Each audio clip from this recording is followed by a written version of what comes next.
आता गाईज आपलं वडा रेडी झालाय खाण्यासाठी। आता आपण सर्विंग करायला घेऊ। 2 वडे ॲड केले, पाव आहे आणि आता आपल्याला कट ॲड करायची आहे।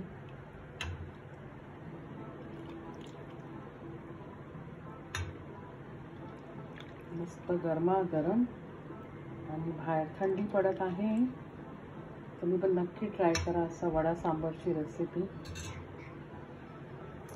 थोडासा कांदा ॲड करते आणि कोथिंबीर। जर तुम्हाला लिंबू हवं असेल तर तुम्ही लिंबू पण वरून पिळू शकता ह्याच्यावर।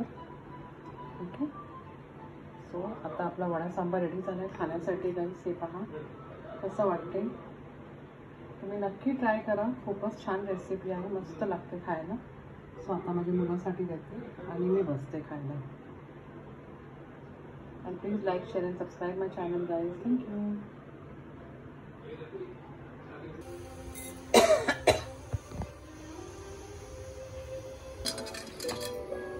हॅलो गाईज, आजची जी रेसिपी आहे ती आहे बटाटे वड्याची। सो इथे मी 2 मोठे बटाटे उकडून घेतले होते गाईज।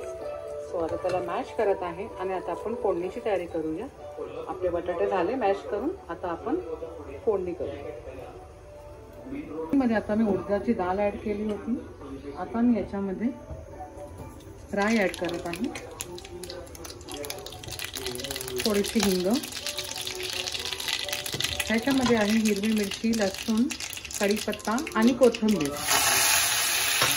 लसूण छानपैकी मॅश करून घ्यायचं आपल्याला आणि हिरवी मिरची बारीक कट करून घेतली आहे गाईस।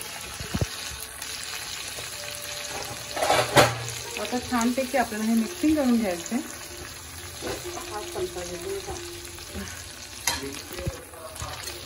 हे पहा, आणि ह्याच्यामध्येच आपल्याला मीठ आणि हळद पावडर ॲड करायची। आता गाईस आता मी ह्याच्यामध्ये हळद पावडर ॲड करणार आहे आणि 1-2 मिनिटं शिजू द्या।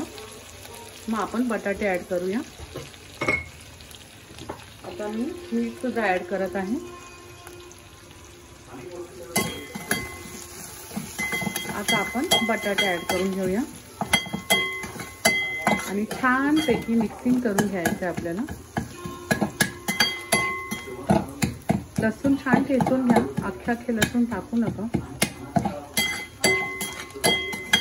किंवा तुम्ही लसणाची पेस्ट करून पण ॲड करू शकता। पण त्याच्याऐवजी मी असं मॅश करून घेते, लसूण ठेचून घेते, त्याच्याने कसं फ्लेवर पण छान येतो।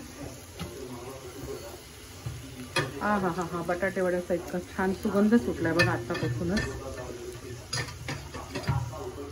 आता आपण गॅस बंद करूया आणि मिक्सिंग करून घेऊया आणि मग आपण शेप देऊया त्याला, गोल गोल गोल गोल शेप करून मग फ्राय करायला घेऊ बटाटे वडे। आता हे काढून घेते एका प्लेटमध्ये। हे पहा आपला बेसनचा रोल पण रेडी झाला आहे। ह्याच्यामध्ये फक्त मी जराशी हळद पावडर, चिमूटभर सोडा आणि ह्याच्यामध्ये आपण ओवा असतो ना, अजवाइन म्हणतात आपण, ते ॲड केलं आहे 1/4 टीस्पून। आणि इथे आपले गोले बनवून ठेवले वड्याचे। आता आपण फ्राय करायला घेऊ। आता गाईस आपल्याला डिप करायचं आणि मग फ्राय करायला घ्यायचं। तो पहिले सुरुवातीला मी थोडंसं बेसन तेलामध्ये सोडते। तेल रेडी झालं आता। तो आता आपण हे डिप करूया।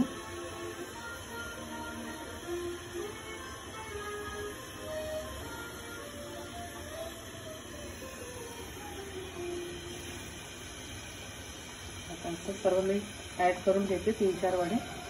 आता गाईस आपण टर्न करूया। मस्त एकदम झालेत वडे, एकमेकांना चिपकलेत ते। आता आपण सुट्टे करून घेऊया।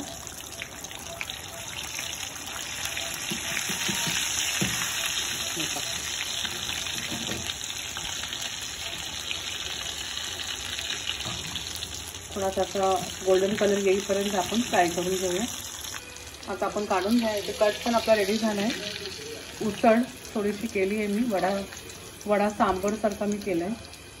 सो त्याच्यामध्ये मोड आलेले मी ग्रीन आपली जी मूग असते ती घेतली आहे गाईस। ओके, आता परत मी हे फ्राय करून घेते। आता गाईस आपलं वडा रेडी झाला आहे खाण्यासाठी। आता आपण सर्विंग करायला घेऊ। 2 वडे ॲड केले, पाव आहे आणि आता आपल्याला कट ॲड करायची आहे.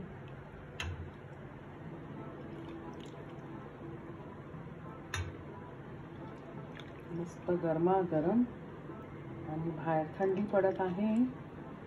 तुम्ही पण नक्की ट्राय करा असा वडा सांबारची रेसिपी. थोडासा कांदा ॲड करते आणि कोथिंबीर. जर तुम्हाला लिंबू हवं असेल तर तुम्ही लिंबू पण वरून पिळू शकता ह्याच्यावर. ओके, सो आता आपला वडा सांबार रेडी झाला आहे खाण्यासाठी. गाईस हे पहा कसं वाटते. तुम्ही नक्की ट्राय करा. खूपच छान रेसिपी आहे, मस्त लागते खायला. सो आता माझ्या मुलासाठी देते आणि मी बसते खायला. And please like, share and subscribe my channel guys. Thank you.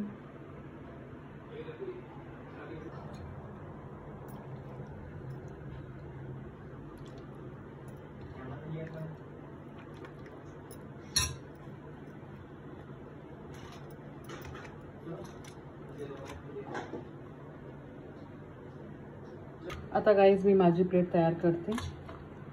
मला एक छोटासा एकच वडा पाहिजे बस.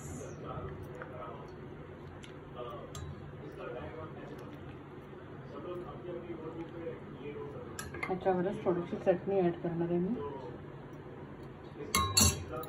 थोडीशी कोथिंबीर वरून आणि थोडीशी शेव पण ॲड करणार आहे.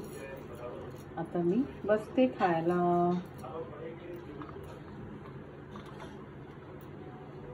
आणि इथे पाव घेते.